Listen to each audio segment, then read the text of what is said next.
to episode 3 of Miller's Dale, played on Transport Fever 2.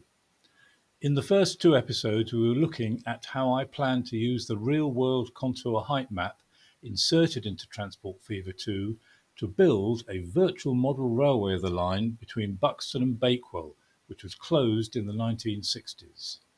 The line is now a walking and cycle route called the Monsall Trail, following the trackbed from the town of Bakewell to just outside Buxton.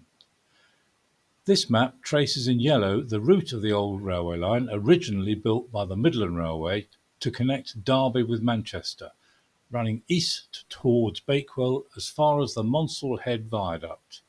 The line in purple is the old London, Midland and Scottish route.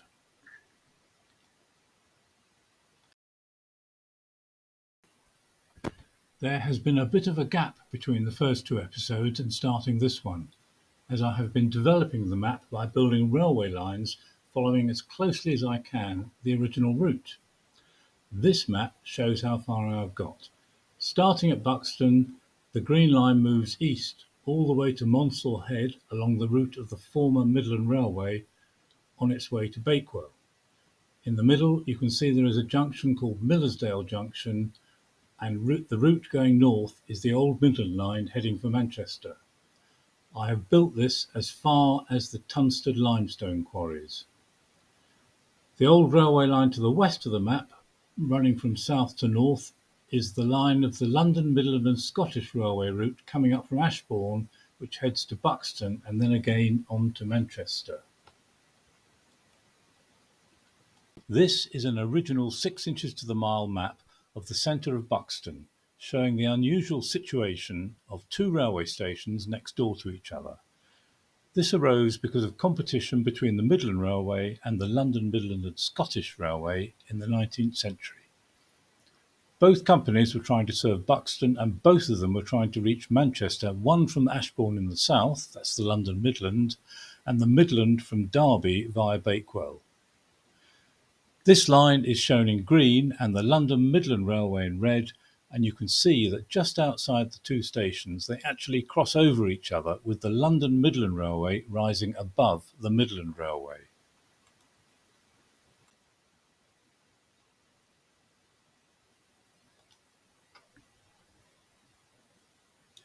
In a moment we will zoom in closer and compare the map of the 2 stations with the model that I have built.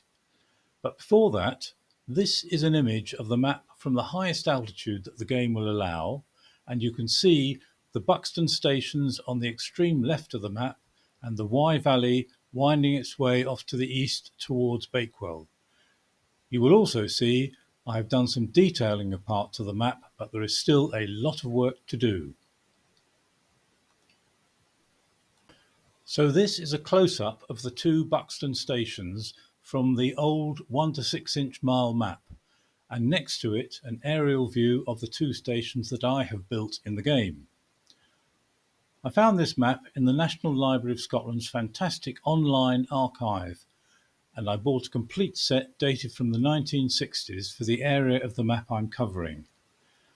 At this scale it shows a high level of detail, including whether the railway lines are single track or double track, as well as the location of signals and signal boxes. This has been very helpful in ensuring I get as close as possible to the station back when the railway lines were still open. As you will see, I've still not mastered the smooth panning and zooming on this Transport Fever 2 camera. It remains a work in progress, so apologies in advance.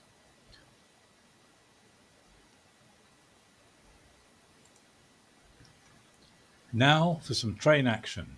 Not before time, I hear some of you say. This is the Buxton Midland mainline station, and we have an early British Rail diesel multiple unit awaiting to depart. These were introduced to provide a shuttle link between Buxton and Millersdale station, because the express trains that the Midland were running between Derby and Manchester were unable to serve Buxton due to the fact that the steam train would have had to reverse in the station.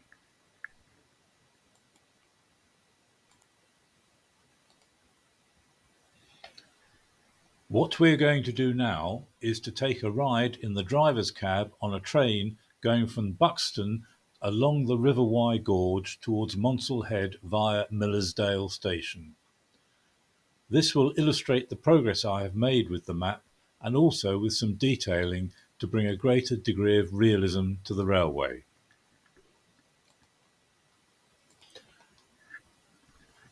The journey has been edited to save time and to cut out sections where I have not completed the detailing. So we rejoin the train a little further down the line as it starts to run down the Wye Valley Gorge, and you can see the A6 on the other side of the river.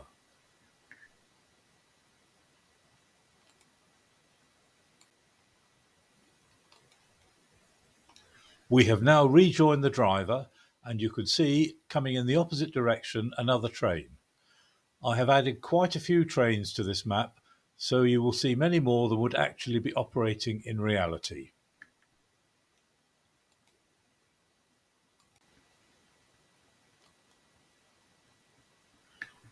We are now approaching the triangular Millersdale Junction, where the original Midland Main Line continued north through the Tunstead quarries and on up to Manchester. This arm of the junction was built to allow steam trains serving the quarries to come south via Buxton and then turn north to avoid having to reverse in the quarries.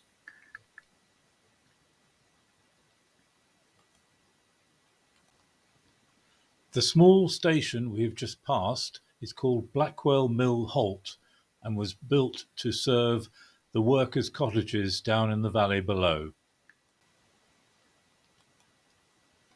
We are now approaching the other arm of Millersdale Junction, where we will be briefly held at a signal, and we will take this opportunity to swap trains and pick up a freight train heading towards Millersdale and Bakewell.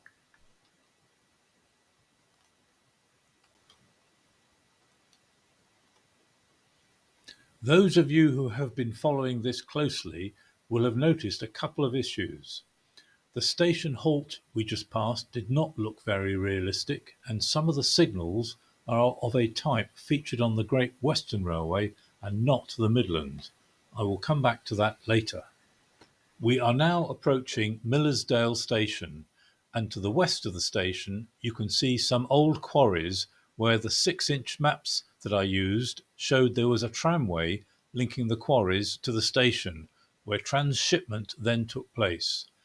I have therefore taken the opportunity to add in a narrow gauge freight train, although it may well not be of the type that operated there.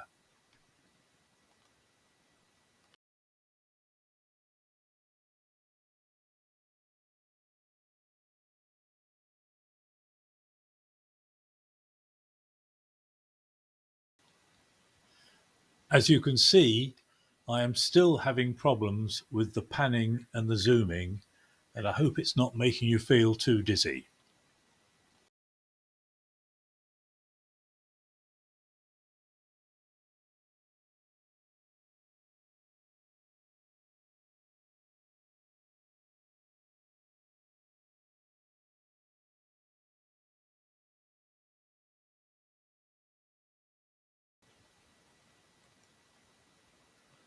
We have now jumped to the short gap between Cressbrook Tunnel and Lytton Tunnel, which featured in a still shot I took in the first episode.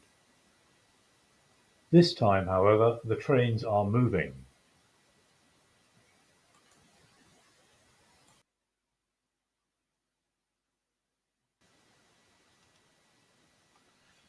Beyond Cressbrook Tunnel, we pass the small station of Monsall Dale as we approach the famous viaduct over the River Wye at Monsall Head before the train enters Headstone Tunnel.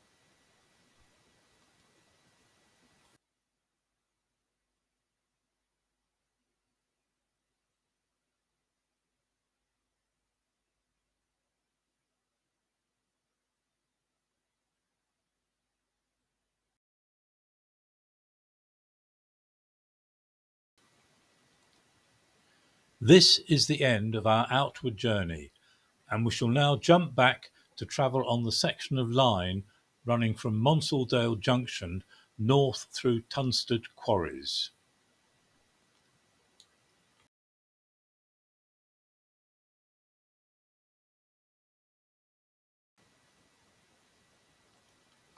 So here we are back at Monsaldale Junction, and we've just seen a northbound express led by a Black 5 turn onto the Midland Main Line running through Tunstead Quarries.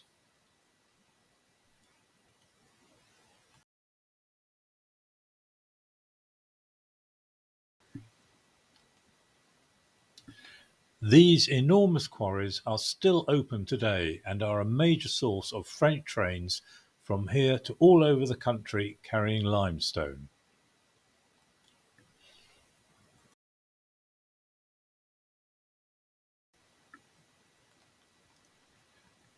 So that's about it for this episode.